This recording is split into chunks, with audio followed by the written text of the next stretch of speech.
If I woke up tomorrow with $0 saved, making a normal salary, I make about 64,000 a year. Definitely not six figures, far from it. I honestly think I could save my first $10,000 faster than I did the first time. Not because I'm making more money than I was when I made my first 10,000, but because I know what actually works and the steps I would take to reach that goal. So if you're trying to save your first $10,000, here's the game plan I would follow again. The first thing I have to tell you guys is stop chasing the perfect budget. While I do agree budgets are huge, budgets are very important. You need to create yourself a budget to see, how much money's coming in on a monthly basis and how much money is leaving on a monthly basis. But people spend weeks or months trying to build the perfect budget to try to squeeze every little penny out of everything they do. I personally don't think that is what changes your finances.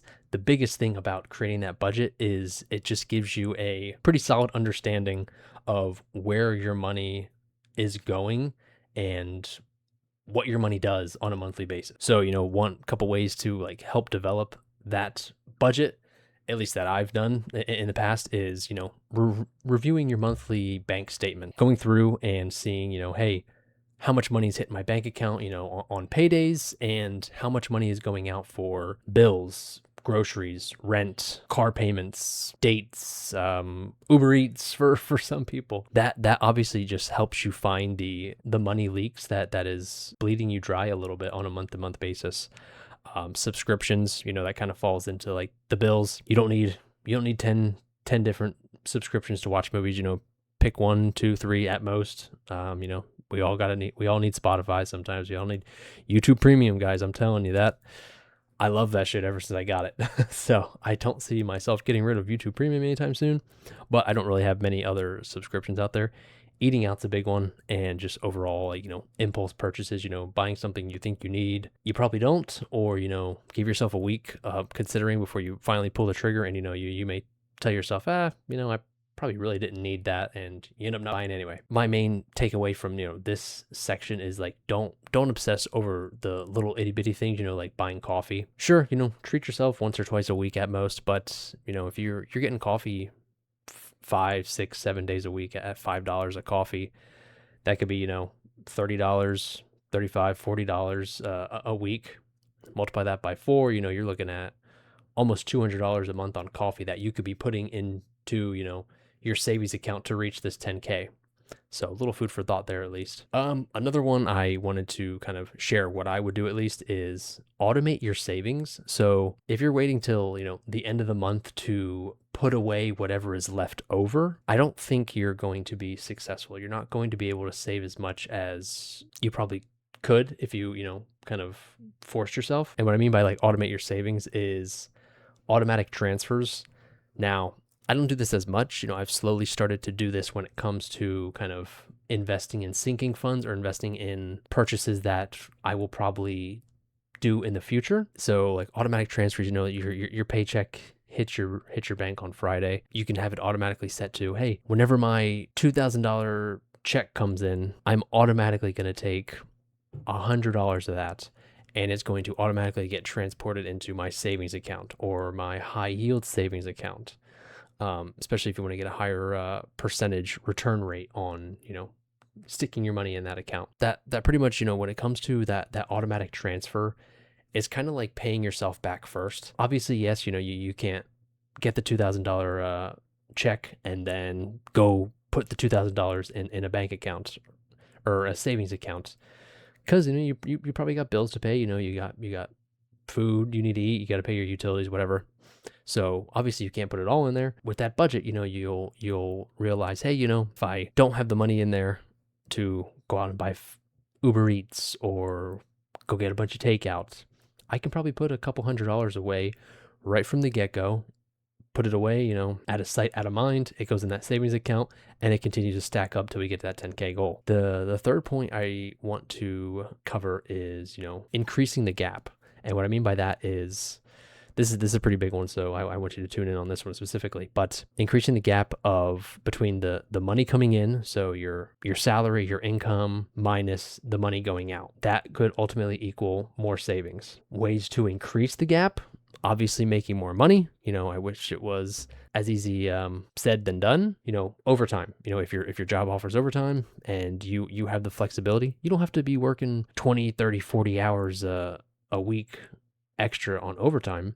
If you want to, more power to you. Especially if you're younger, if you really want to reach your goals faster, that could be a possibility. Certifications, maybe your job offers, hey, we will increase your wage if you get certified in something. Start side work, start side gigs, outside of your 9 to 5 or your normal job schedule, whether that's, picking up people's trash, mowing lawns, washing cars, detailing, whatever. There's so many side hustles out there. It's crazy. Selling stuff, I can't think of that guy's name, but he's always like, yeah, quit your fucking job and go sell stuff on eBay. God, I can't forget it. I can't remember his name, but he's funny. And then, negotiating bills. I wrote down negotiating bills. Possibly that could be a thing, or more specifically, like insurance bills or car loans. Maybe you can refinance and get a cheaper interest rate, so you're not paying as much on a month-to-month basis. Could negotiate like insurance prices, car insurance, home insurance. You're able to kind of ask different companies and see if their rates are a little lower. So not so much negotiating, but just using your resources that you have out there that may save you some in the long run. So, with this section, it's not so much you need a second job. You need to be working 80 hours a week if you ever want to be successful, if you ever want to save money. You just need enough momentum to reach that first milestone. In this case, it's that 10K. And, once you hit that 10,000, then, you can breathe a little bit. That 10K in the savings allows you to develop some sort of emergency fund, and then with that you are a little more comfortable to put more money into the stock market, into investments, because you have 10K to fall back on if, God forbid, you lose your job or you have an emergency that you need to pull out of those funds. That is pretty much just the whole goal of, reach that first milestone, which in our case here is 10K. This one doesn't affect me that much. I'm pretty frugal, at heart, but some people, once they get a little bit more money in their life, they got to spend it. They got to use it. They got to experience something they haven't. Lifestyle inflation is definitely the enemy in this case, or at least preventing us from achieving our goals. Let's say, hey, you got that certification, or you got that new job, you got a raise. Sweet. Me personally, I would be like, oh man, I can put that much more into my savings account. While others could be thinking, oh man, I can go get that nicer car that I wanted.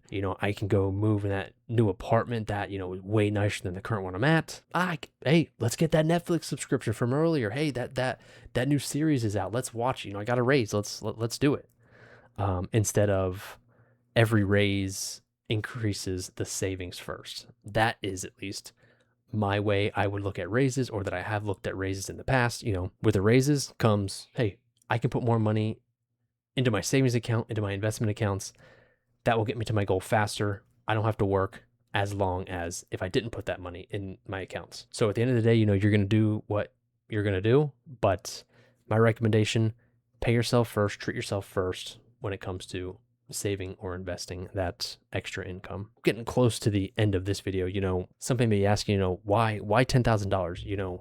$10,000, I can't live off that. That may be 6 months of living expenses, if that, maybe less, maybe 4 or 5 for some people. Why $10,000? That's not the end all be all for me. Why'd you get to that number? That number, like I said, answers the question, where do I pull money from if I have an emergency, if I lose my job, if I have a random car repair that is going to cost me a couple grand in parts and labor.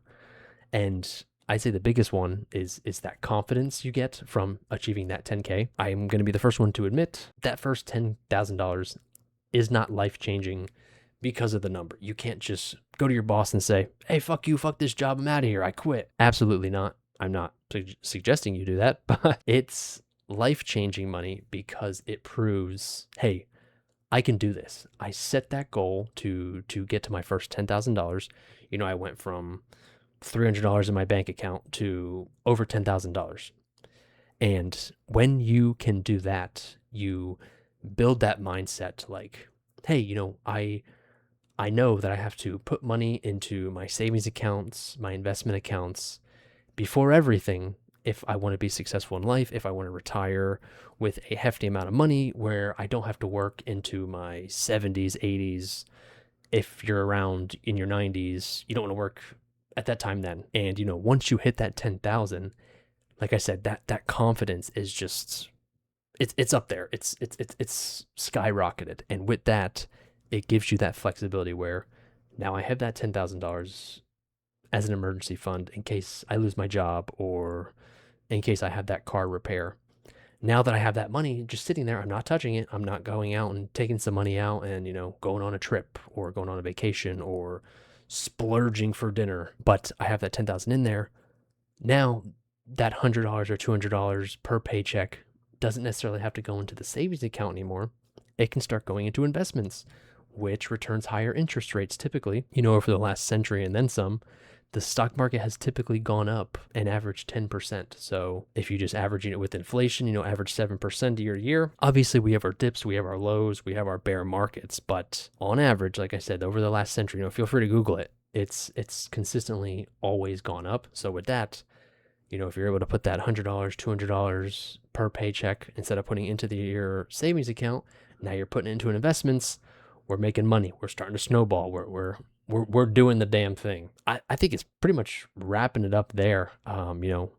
Everyone wants to know, how to build wealth. You can look on YouTube and you type that in and you're going to see all the gurus. You're going to see the videos with millions of views or the famous people telling you how to build wealth. But nobody talks about the steps before investing. And, that's obviously what this video is about, saving, because when you reach that first $10,000, you've built the habits that make it easier to reach that next $10,000, and you set yourself up for future success, and you set yourself up to eventually start, instead of just stowing that money in a savings account, you can start investing that money, making more money on your money, and as your money continues to get grower, compound interest starts building, and eventually, what the goal is at least, the interest on your current money and savings or investing will eventually, supersede your income and, how much you can put in the market on a month-to-month basis. That's the ultimate goal, at least for me. And, that's where I would start if, like I said, if I woke up tomorrow and I had nothing saved, but I want to reach that 10K goal. I'd love to know where you guys are on your journey. Are you working toward your first $1,000? If so, hell yeah, man. Like, keep going, keep grinding. Are you working towards your first 10,000? Are you, you already hit your first 10K in savings? Now everything else is going towards investing. Let me know in the comment section below. And also let me know if you guys have any, topics you want me to talk about, if I've experienced them or just my opinion on them when it comes to like personal finances, saving, investing, whatever, just overall, personal finances, like achieving our financial goals for the future. But yeah, definitely let me know if you have anything in the comments below. And as always, I will catch you guys in the next one. See you later.